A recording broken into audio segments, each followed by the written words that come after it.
সুপ্রিয় শ্রোতা, গল্প পাঠের আসর চ্যানেলে শুনতে যাচ্ছেন হুমায়ুন আহমেদ রচিত বৃহন্নলা উপন্যাসটির দ্বিতীয় পর্ব। আমি ওয়ারা করিম, সাথে থাকুন। সুধাকান্ত বাবু গল্প শুরু করলেন। যুবক বয়স থেকে আমাকে সবাই ডাকতো সাধু বাবা, যদিও ঠিক সাধু বলতে যা বোঝায় আমি তা নই। তবে প্রকৃতিটা একটু ভিন্ন ছিল। সব কিছু থেকে নিজেকে দূরে দূরে রাখার স্বভাব আমার ছিল। শ্মশান, কবরস্থান এসব আমাকে ছোটবেলা থেকেই আকর্ষণ করত। অল্প বয়স থেকেই শ্মশান এবং কবরস্থানের আশেপাশে ঘুরঘুর করতাম। আমার বাবা শ্যামাকান্ত ভৌমিক তখন জীবিত। আমার মতিগতি দেখে অল্প বয়সেই আমার বিবাহ ঠিক করলেন পাশের গ্রামের মেয়ে, ভবানী মিত্র মহাশয়ের প্রথমা কন্যা আরতি। খুবই রূপবতী মেয়ে। গ্রামাঞ্চলে এরকম মেয়ে সচরাচর দেখা যায় না। আমি বিবাহ করতে রাজি হলাম। কথাবার্তা পাকাপাকি হয়ে যাবার পর একটা দুর্ঘটনায় মেয়েটা মারা যায়। কি দুর্ঘটনা? সাপের কামড়। আমাদের এই অঞ্চলে সাপের উপদ্রব আছে, বিশেষ করে কেউটে সাপ। তারপর কি হলো বলুন। মেয়েটির মৃত্যুতে খুব শোক পেলাম। প্রায় মাথা খারাপের মতো হয়ে গেল। কিছুই ভালো লাগে না। রাত বিরাতে শ্মশানে গিয়ে বসে থাকি। সমাজ সংসার কিছুতেই মন বসে না। গভীর বৈরাগ্য। কিছুদিন সাধু সন্ন্যাসীর খোঁজ করলাম। ইচ্ছা ছিল উপযুক্ত গুরুর সন্ধান পেলে মন্ত্র নেব। তেমন কাউকে পেলাম না। আমার বাবা অন্যত্র আমার বিবাহের চেষ্টা করলেন। আমি রাজি হলাম না। বাবাকে বুঝিয়ে বললাম যে ঈশ্বরের ইচ্ছা না যে আমি সংসারের বন্ধনে আটকা পড়ি। পরিবারের অন্যরাও চেষ্টা করলেন। আমি সম্মত হলাম না। এসব আমার প্রথম যৌবনের কথা। না বললে আপনি গল্পটা ঠিক বুঝতে পারবেন না। আপনি কি বিরক্ত হচ্ছেন? আমি বললাম, না, বিরক্ত হব কেন? সুধাকান্ত বাবু বললেন, প্রথম যৌবনের কথা সবাই খুব আগ্রহ করে বলে, আমি বলতে পারি না। আপনি তো ভালোই বলছেন, থামবেন না, বলতে থাকুন। সুধাকান্ত বাবু আবার শুরু করলেন। এরপর অনেক বছর কাটল। শ্মশানে শ্মশানে ঘুরতাম বলেই বোধহয় ঈশ্বর আমার ঘরটাকেই শ্মশান করে দিলেন। পুরোপুরি একা হয়ে গেলাম। মানুষ যে কোনো পরিস্থিতিতে নিজেকে মানিয়ে নেয়। আমিও মানিয়ে নিলাম। আমার প্রকৃতির মধ্যে এক ধরনের একাকিত্ব ছিল, কাজেই আমার খুব অসুবিধা হলো না। এখন আমি মূল ঘটনায় চলে আসব। তার আগে আপনি কি চা খাবেন? জি না। খান একটু চা, ভালো লাগবে। আমার মনে হলো ভদ্রলোকের নিজেরই চা খেতে ইচ্ছে হচ্ছে। আমি বললাম, ঠিক আছে বানান, একটু ঠান্ডা ঠান্ডা লাগছে অবশ্যই। ভিতরে গিয়ে বসবেন? জি না, এখানেই ভালো লাগছে। চা শেষ করার পর দ্বিতীয় দফায় গল্প শুরু হলো। এইখানে আমি একটা মজার ব্যাপার লক্ষ্য করলাম। আমার কাছে মনে হলো ভদ্রলোকের গলার স্বর পাল্টে গেছে। আগে যে স্বরে কথা বলছিলেন এখন সেই স্বরে কথা বলছেন না। একটা পরিবর্তন হয়েছে। আমার মনের ভুল হতে পারে। অনেক সময় পরিবেশের কারণে সবকিছু অন্যরকম মনে হয়। সুধাকান্ত বাবু বলতে শুরু করলেন। গত বৎসরের কথা, কার্তিক মাস। আমি বাড়িতে ফিরছি। রাত প্রায় 10টা কিংবা তার চেয়ে বেশিও হতে পারে। আমার ঘড়ি নেই, তাই সময়ের হিসাব ঠিক থাকে না। আমি সুধাকান্ত বাবুকে থামিয়ে দিয়ে জিজ্ঞেস করলাম,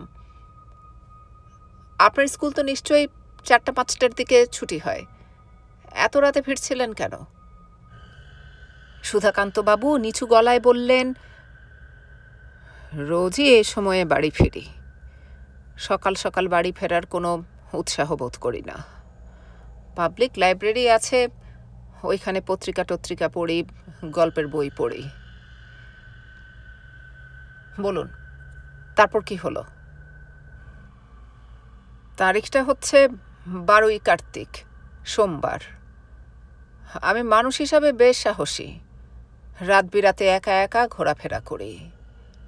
ওই রাতে রাস্তায় নেমেই আমার ভয় ভয় করতে লাগলো। কি জন্যে ভয় করছে সেটাও বুঝলাম না। তখন মনে হলো রাস্তায় একটা পাগলা কুকুর বের হয়েছে। ভয়টা বোধহয় ওই কুকুরের কারণে। আমি একটা লাঠি হাতে নিলাম। শুক্লপক্ষের রাত, ফকফকা জ্যোৎস্না, তবু পরিষ্কার সবকিছু দেখা যাচ্ছে না, কারণ কুয়াশা। কার্তিক মাসের শেষে এদিকে বেশ কুয়াশা হয়। নদীর কাছাকাছি আসতেই কুকুরটাকে দেখলাম, গাছের নিচে শুয়েছিল। আমাকে দেখে উঠে দাঁড়ালো এবং পিছনে পিছনে আসতে লাগলো। মাঝে মাঝে চাপা শব্দ করছে। পাগলা কুকুর পিছনে পিছনে আসছে, আমি এগুচ্ছি। ব্যাপারটা খুব ভয়াবহ।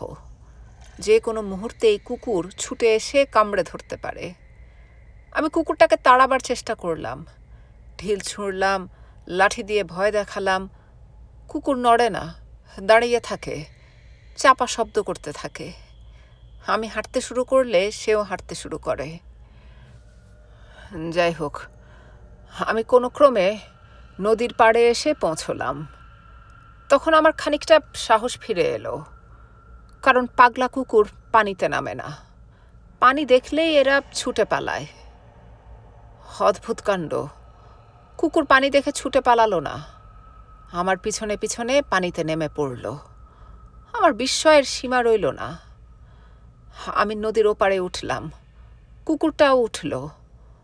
আর ঠিক তখন একটা ব্যাপার ঘটল। সুধাকান্ত বাবু থামলেন। আমি বিরক্ত গলায় বললাম, আপনি জটিল জায়গাগুলিতে দয়া করে থামবেন না, গল্পের মজা নষ্ট হয়ে যায়। সুধাকান্ত বাবু বললেন, এটা কোনো গল্প না। ঘটনাটা কিভাবে বলবো ঠিক বুঝে উঠতে পারছি না বলে থেমেছি। আপনি মোটামুটিভাবে বলুন, আমি বুঝে নেব। কুকুরটা আমার খুব কাছাকাছি চলে এলো। পাগলা কুকুর আপনি খুব কাছ থেকে দেখেছেন কি না জানি না। ভয়ঙ্কর দৃশ্য, সারাক্ষণ হাঁ করে থাকে, মুখ দিয়ে লালা পড়ে, চোখের দৃষ্টিটাও অন্যরকম। আমি ভয়ে কাঠ হয়ে গেছি, ছুটে পালাবো বলে ঠিক করেছি। ঠিক তখন কুকুরটা কেন জানি ভয় পেয়ে গেল, অস্বাভাবিক ভয়। একবার এদিকে যাচ্ছে, একবার ওদিকে যাচ্ছে। চাপা আওয়াজটা তার গলায় আর নেই, সে ঘেউ ঘেউ করছে। আমার কাছে মনে হলো সে কুকুরের ভাষায় আমাকে কি যেন বলার চেষ্টা করছে। এরকম চলল মিনিট 5। তারপরই সে নদীতে ঝাঁপিয়ে পড়ল, সাঁতরে ওপারে চলে গেল। পুরোপুরি কিন্তু গেল না, ওপারে দাঁড়িয়ে রইল এবং ক্রমাগত ডাকতে লাগলো। তারপর আমি একটা সিগারেট ধরালাম। তখন আমি ধূমপান করতাম, মাস 3 হলো ছেড়ে দিয়েছি। যাই হোক, সিগারেট ধরাবার পর ভয়টা পুরোপুরি কেটে গেল। হাত থেকে লাঠি ফেলে দিলাম। বাড়ির দিকে রওনা হব বলে ভাবছি, হঠাৎ মনে হলো নদীর ধার ঘেঁষে বড় হওয়া ঘাসগুলোর মাঝখান থেকে কি যেন একটা নড়ে উঠল। আপনি আবার ভয় পেলেন? না, ভয় পেলাম না। একবার ভয় কেটে গেলে মানুষ চট করে আর ভয় পায় না। আমি এগিয়ে গেলাম। কুকুরটা তখনও আছে? হ্যাঁ, আছে। তারপর বলুন। কাছাকাছি এগিয়ে গিয়ে দেখলাম একটা মেয়ের ডেড বডি, 11-12 বছর বয়স, পরনে ডোরা কাটা শাড়ি। বলেন কি আপনি? যা দেখলাম তাই বলছি। মেয়েটা যে মরে গেছে তা বুঝলেন কি করে? যে কেউ বুঝবে, মেয়েটা মরে শক্ত হয়ে আছে, হাত মুঠিবদ্ধ করা, মুখের কষে রক্ত জমে আছে। কি সর্বনাশ! আমি দীর্ঘ সময় মেয়েটার সামনে দাঁড়িয়ে রইলাম। ভয় পেলেন না? না, ভয় পেলাম না। আপনাকে তো আগেই বলেছি, একবার ভয় পেলে মানুষ দ্বিতীয়বার চট করে আর ভয় পায় না। তারপর কি হলো বলুন? মনটা খুবই খারাপ হয়ে গেল। বাচ্চা একটা মেয়ে এইভাবে মরে পড়ে আছে, কেউ জানছে না কিভাবে, না জানি বেচারি মরল। ডেড বডি এখানে ফেলে রেখে যেতে ইচ্ছা করলো না। ফেলে রেখে গেলে শিয়াল কুকুরে ছিঁড়ে খুঁড়ে খাবে। আমার মনে হলো এই মেয়েটাকে নিয়ে যাওয়া উচিত। আশ্চর্য তো! আশ্চর্যের কিছু নেই। আমার অবস্থায় পড়লে আপনিও ঠিক তাই করতেন। না, আমি তা করতাম না। চিৎকার করে লোক ডাকাডাকি করতাম। আশেপাশে কোনো বাড়িঘর নেই। কাকে আপনি ডাকতেন? তারপর কি হলো বলুন? সুধাকান্ত বাবু বললেন, আপনি আমাকে একটা সিগারেট দিন, সিগারেট খেতে ইচ্ছা করছে। আমি সিগারেট দিলাম। বৃদ্ধ সিগারেট ধরিয়ে খক খক করে কাশতে লাগলেন। আমি বললাম, তারপর কি হলো বলুন? সুধাকান্ত বাবু বললেন, ঘটনাটা এখানে শেষ করে দিলে কেমন হয়? আমার কেন জানি আর বলতে ইচ্ছা করছে না। ইচ্ছা না করলেও বলুন, এখানে গল্প শেষ করার কোনো প্রশ্নই ওঠে না। এটা গল্প না। গল্প যে না তা বুঝতে পারছি। তারপর বলুন, আপনি কি করলেন? মেয়েটাকে তুললেন? হ্যাঁ, তুললাম। কেন তুললাম সেটাও আপনাকে বলি। একটা অপরিচিত মেয়ের সব দেহ কেউ চট করে কোলে তুলে নিতে পারে না। আমি এই কাজটা করলাম কারণ এই বালিকার মুখ দেখতে অবিকল। সুধাকান্তবাবু থেমে গেলেন।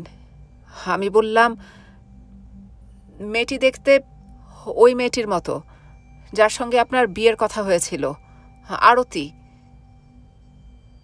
হ্যাঁ, আরতি। আপনার স্মৃতিশক্তি তো খুব ভালো। আপনি আপনার গল্পটা শেষ করুন। মেয়েটি দেখতে অবিকল আরতির মতো। আমি মাটি থেকে তাকে তুললাম। মরা মানুষের শরীর ভারী হয়ে যায় লোকে বলে। আমি দেখলাম মেয়েটার শরীর খুব হালকা। একটা কথা বলতে ভুলে গেছি। মেয়েটাকে তোলার সঙ্গে সঙ্গে কুকুরটা চিৎকার বন্ধ করে দিল। আমার কাছে মনে হলো চারদিক হঠাৎ যেন অস্বাভাবিক নীরব হয়ে গেছে। আমি মেয়েটাকে নিয়ে রওনা হলাম। আপনার ভয় করলো না? না, ভয় করেনি। মেয়েটার জন্যে মমতা লাগছিল। আমার চোখে প্রায় পানি এসে গিয়েছিল। কার না কার মেয়ে কোথায় এসে মরে পড়ে আছে। বাড়িতে এসে পৌঁছলাম। মনে হচ্ছে নিশুতি রাত। আমি কোলে করে একটা মৃতা বালিকা নিয়ে এসেছি, অথচ আমার মোটেও ভয় করছে না। আমি মেয়েটাকে ঘাড়ের উপর শুয়ে রেখেই তালা খুলে ঘরে ঢুকলাম। তখন কেন জানি বুকটা কেঁপে উঠল, হাত পা ঠান্ডা হয়ে এলো। আমি ভাবলাম ঘর অন্ধকার বলেই এরকম হচ্ছে, আলো জ্বাললেই ভয় কেটে যাবে। মেয়েটাকে আমি বিছানায় শুয়ে দিলাম। খাটের নিচে হারিকেন থাকে। আমি হারিকেন বের করলাম। ভয়টা কেন জানি ক্রমেই বাড়তে লাগলো। মনে হলো ঘরের বাইরে অনেকেই দাঁড়িয়ে আছে, অবাক হয়ে আমার কাণ্ড কারখানা দেখছে। যেন আমার সমস্ত আত্মীয় স্বজনরা চলে এসেছে। আমার বাবা, আমার ঠাকুরদা, আমার ছোট পিসি, কেউ বাদ নেই। ওরা যে নিজেদের মধ্যে ফিসফিস করছে আমি তাও শুনতে পাচ্ছি। হারিকেন জ্বালাতে অনেক সময় লাগলো, হাত কেঁপে যায়। দেশলাইয়ের কাঠি নিভে যায়, সলতায় আগুন ধরতে চায় না। টপ টপ করে আমার গা দিয়ে ঘাম ঝরছে। শেষ পর্যন্ত হারিকেন জ্বলল। আমার নিঃশ্বাস স্বাভাবিক হয়ে এলো। আমি খাটের দিকে তাকালাম। এটা আমি কি দেখছি? এটা কি সম্ভব? এসব কি? আমি দেখলাম মেয়েটা খাটের উপর বসে আছে, বড় বড় চোখে তাকিয়ে আছে আমার দিকে। আমার পায়ের নিচের মাটি কেঁপে উঠল। মনে হলো মাথা ঘুরে পড়ে যাচ্ছি। স্পষ্ট শুনলাম উঠোন থেকে ভয়ার্ত গলায় আমার বাবা ডাকছেন, ও সুধাকান্ত, ও সুধাকান্ত, তুই বেরিয়ে আয়, ও সুধাকান্ত, তুই বেরিয়ে আয়, ও বাপধন, তুই বেরিয়ে আয়। আমি বেরিয়ে আসতে চাইলাম, পারলাম না। পা যেন মাটির সঙ্গে গেঁথে গেছে, সমস্ত শরীর পাথর হয়ে গেছে। আমি মেয়েটির উপর থেকে চোখ সরিয়ে নিতে পারলাম না। মেয়েটি একটু যেন নড়ে উঠল। কিশোরীদের মতো নরম ও কোমল গলায় একটু টেনে টেনে বলল, তুমি একা একা থাকো, বড় মায়া লাগে গো। কতবার ভাবি তোমারে দেখতে আসবো। তুমি কি আমারে চিনতে পারছো? আমি আরতি গো, আরতি। তুমি কি আমারে চিনছো? আমি মন্ত্রমুগ্ধের মতো বললাম, হ্যাঁ। তোমার জন্যে বড় মায়া লাগে গো, বড় মায়া লাগে। একা একা তুমি থাকো, বড় মায়া লাগে। আমি কত ভাবি তোমার কথা, তুমি ভাবো না? আমি যন্ত্রের মতো বললাম, ভাবি। আমার মনে হলো বাড়ির উঠোনে আমার সমস্ত মৃত আত্মীয় স্বজন ভিড় করেছে। 8 বছর বয়সে আমার একটা বোন পানিতে পড়ে মারা গিয়েছিল। সেও ব্যাকুল হয়ে ডাকছে, ও দাদা, তুই বেরিয়ে আয় দাদা। আমার ঠাকুরমা ভাঙা ভাঙা গলায় বললেন, ও সুধাকান্ত, সুধাকান্ত। খাটের উপর বসে থাকা মেয়েটা বলল, তুমি ওদের কথা শুনতেছো কেন গো? এতদিন পরে তোমার কাছে আসলাম, আমার মনটা তোমার জন্যে কান্দে। ওগো, তুমি আমার কথা ভাবো না? ঠিক করে বলো, ভাবো না? ভাবি।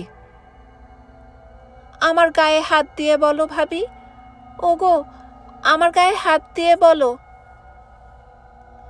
আমি একটা ঘোরের মধ্যে আছি, মনে হচ্ছে স্বপ্ন। স্বপ্নে সবই সম্ভব। আমি মেয়েটার গা স্পর্শ করবার জন্যে এগুলাম।